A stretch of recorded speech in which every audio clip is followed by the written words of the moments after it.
Bonjour les amis, très heureux de vous retrouver. Aujourd'hui, on va voir un thème qui est vraiment très intéressant et c'est pour faire suite à une personne qui me demandait « Jonathan, comment tu fais pour être positif?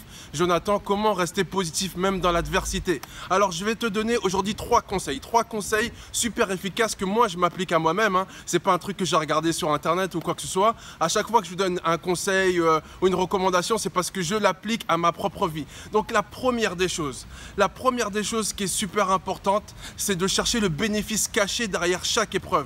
Une épreuve, elle vient pas comme ça par hasard. Ah bah tiens, j'ai une épreuve, elle vient de nulle part, elle surgit du ciel. Non, une épreuve, elle est là parce qu'elle doit t'apprendre quelque chose. Une épreuve est là parce qu'elle doit t'enseigner quelque chose. Tu as quelque chose à apprendre. Si tu as un manque de patience, eh ben bien sûr, l'épreuve va tester ta patience. Si tu as un manque, je sais pas, d'organisation, bah, l'épreuve va tester ton organisation. Si tu as un problème de manque de pardon, eh ben là, on va te dire un truc sur toi, on va te dire un truc qui va vraiment te blesser et ça va t'apprendre le pardon.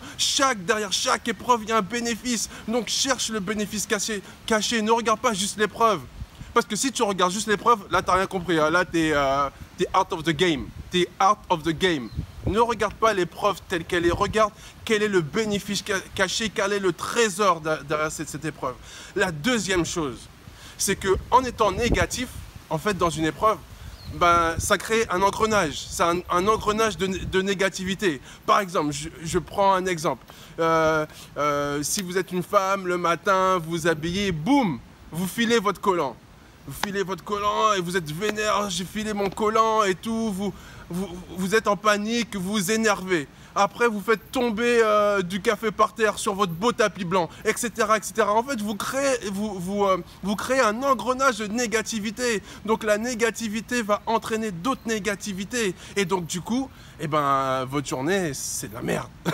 Votre journée est complètement gâchée. Donc, c'est super important de rester positif, même dans les difficultés, parce que ça va vous entraîner des conséquences positives. Peut-être qu'aujourd'hui, vous allez rencontrer quelqu'un de formidable et que cette personne de formidable a besoin de rencontrer quelqu'un avec le dynamisme, avec le smile, avec la positivité pour pouvoir signer un contrat d'affaires ou dire ben vous êtes la bonne personne justement que je cherchais pour une mission, pour une action ou quoi que ce soit, d'accord? Tandis que si on vous voyait complètement déprimé, eh ben vous n'aurez pas eu ce contrat, vous n'aurez pas eu cette opportunité de rencontrer cette personne. Et la troisième chose, qui n'est pas des moindres, parce qu'à chaque fois, le troisième élément, je vous donne toujours l'élément qui est pour moi le plus percutant. Le plus percutant, c'est ton entourage.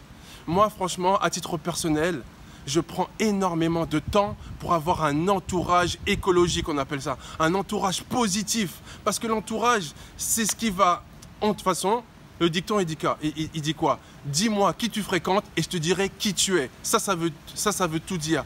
Attention à qui tu fréquentes, tes fréquentations. Fréquente des gens qui vont te motiver. Fréquente des gens qui vont t'encourager. Fréquente des gens qui vont donner un bon conseil. Fréquente des gens qui sont dans la même dynamique que toi. Fréquente des gens qui sont meilleurs que toi. Fréquente des gens qui vont t'aider, qui vont t'élever, qui vont t'inspirer, qui vont te motiver, Fréquente des gens comme ça, arrête de fréquenter des gens qui sont à l'inverse de ta dynamique. Arrête de fréquenter des gens, si tu es un sportif, eux, ils passent leur temps à boire, à picoler, à faire autre chose, à regarder la télé. Non, vraiment entoure-toi de personnes qui sont dans la même dynamique que toi, des personnes qui peuvent t'encourager. Même si tu les aimes bien, cette personne-là, excuse-moi, mais elles vont pas t'aider à atteindre tes objectifs. Non, elles vont te ralentir. Et tu n'as pas besoin d'être ralenti. Tu as besoin d'être boosté, tu as besoin d'être accéléré, tu as besoin d'atteindre tes objectifs, tu as besoin que ta vie ait un sens, tu as besoin d'atteindre ta mission. C'est ça dont tu as besoin. Tu dois penser à ça.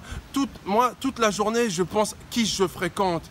Et il y a beaucoup de personnes dont je me suis séparé parce que ces personnes, elles me faisaient perdre du temps. Elles sont toujours dans des petites histoires, dans des trucs, dans le découragement. Non, moi, j'ai pas le temps. Parce que pour te faire une vidéo par jour, j'ai besoin de motivation. Donc, j'ai pas le temps de perdre avec des gens qui me font perdre mon temps. Et pour toi, c'est exactement pareil. Tu as une mission. Tu n'as pas la même mission que moi, mais tu as une mission. Donc, tu as besoin d'un entourage qui soit écologique et encourageant et inspirant, justement, pour faire ce que tu as à faire et pour réussir ta vie. J'espère que ces trois éléments, que ces trois conseils vont t'inspirer, vont te parler, vont t'aider. En tout cas, n'hésite pas à laisser tes commentaires et à très bientôt. Ciao!